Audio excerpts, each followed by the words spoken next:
Chapter 14, Anna of California. It was a late September morning, everything still covered in dew. Anna rubbed her hands together and angled her headlamp back up into the tree as she continued clumsily picking the figs off the lowest branches. She couldn't seem to find a rhythm like she did on the other trees, her mind seesawing from her troubles catching up with schoolwork to being ignored by most of her fellow classmates. And try as she might to control it, her mind continually wandered to Cole Brannon, reliving the kiss over and over, until she barely remembered the details. It'd been too quick, she decided, as compared with the only other kiss she'd had more than a year ago in one of the group houses. She hadn't expected that one either, nor had she reciprocated. She glanced at the watch Abby lent her, squinting at its worn face. Terminato, I'm finished, she said, shaking the basket full of picked fruit, eager to get back to the house and get to school.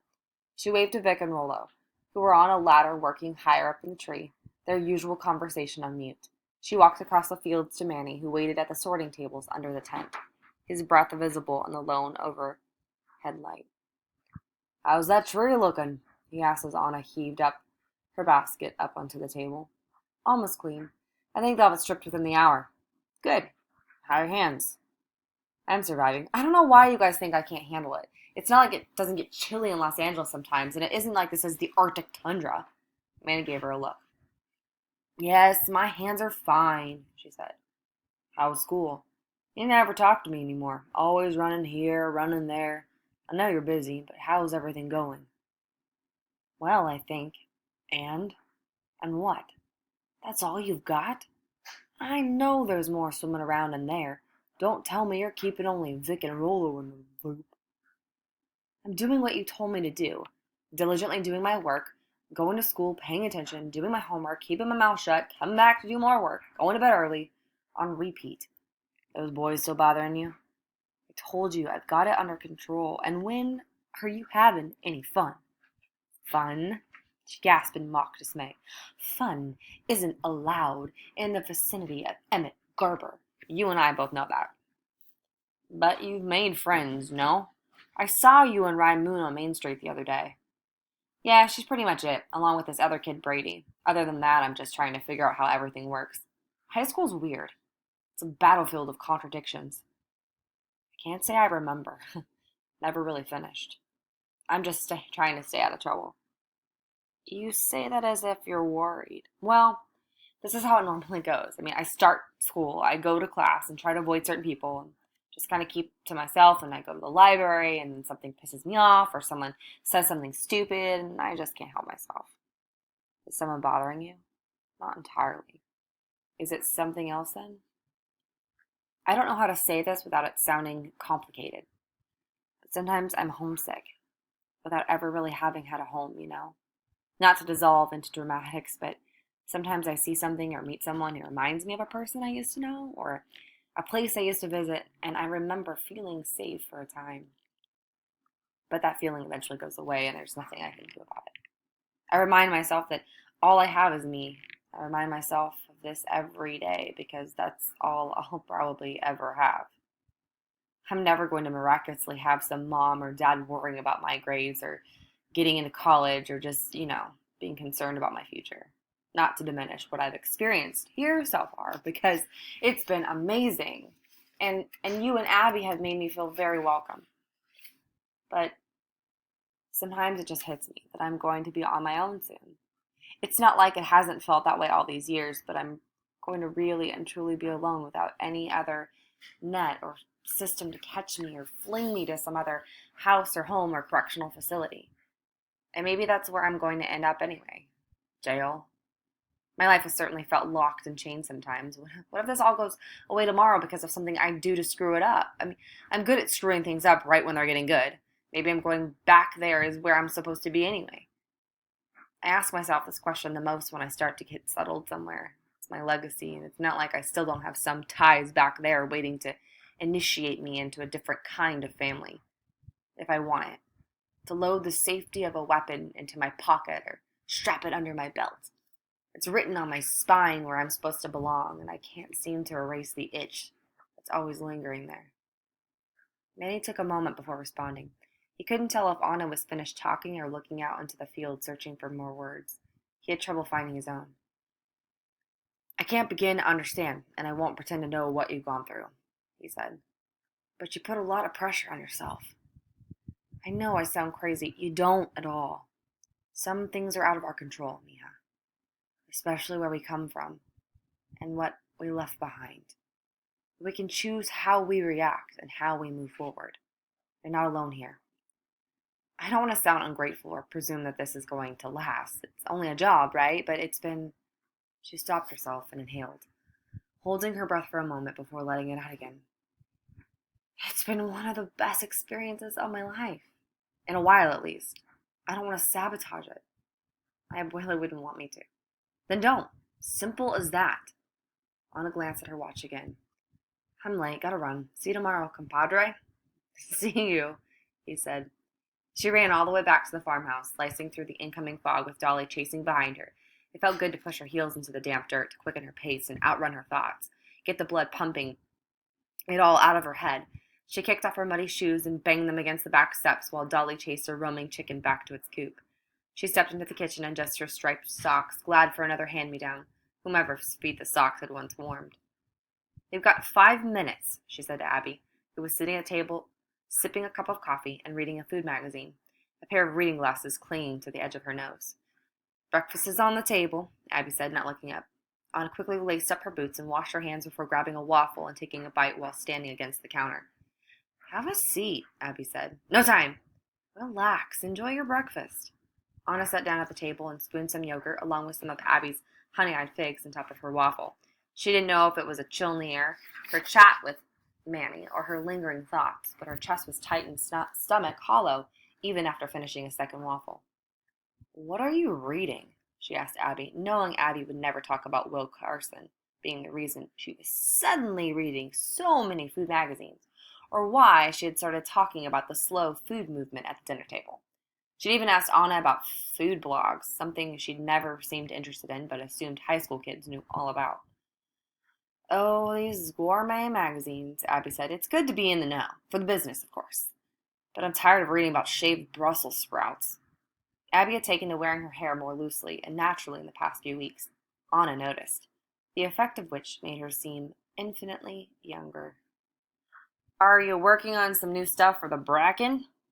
They're hounding me for some sort of cider collaboration, as Will calls it. That sounds fantastic. Not that I've tried your cider, but it's one of the most popular products, right? I like to save it for special customers. But he is a special customer, right? Abby looked over her glasses at Anna, who continued chewing with a giant smile. She put down her magazine. I like the river drawing you were working on last night. The one with the bits of music coming out of the water. I found it sparse and ethereal.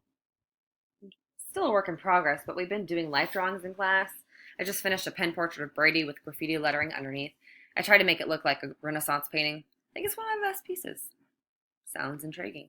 His mom hates it, and Mrs. Darnell thought it was too ornate and literal. I thought it was clever. Trust your instincts, not the critics. I probably shouldn't say that, Abby said. There was a honking at the front of the house. Anna popped up and grabbed the lunch bag sitting on the edge of the counter, throwing it into her backpack along with her sketchbook.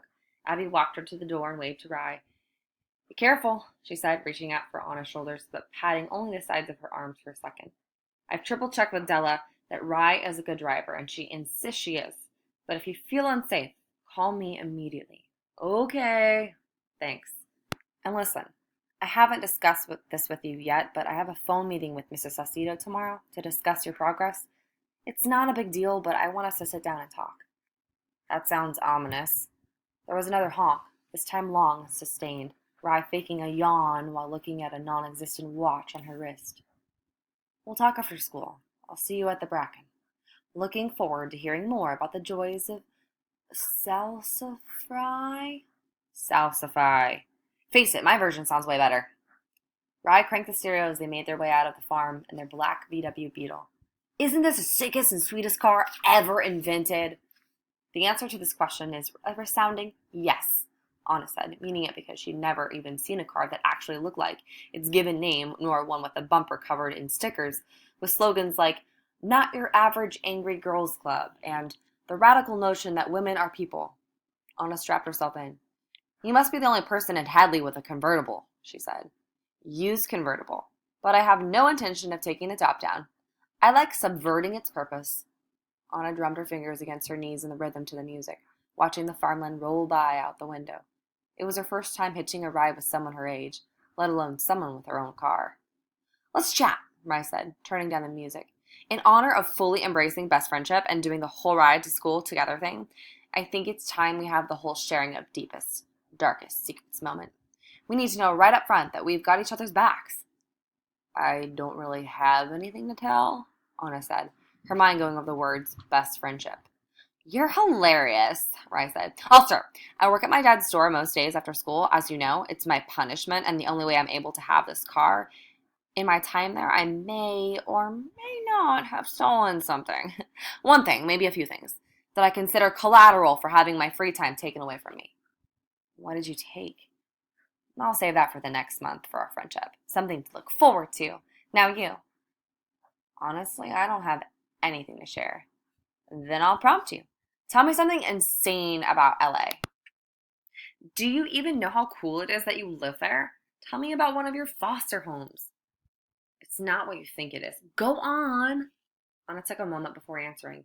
It's not that she didn't want to, but more that she didn't know which story to reveal, which secret to tell. I don't have anywhere else to go when I get back. Why? Because I'm in the foster system. I know that. The last place I lived ended up not working out in the most spectacular of ways. That's why I'm here.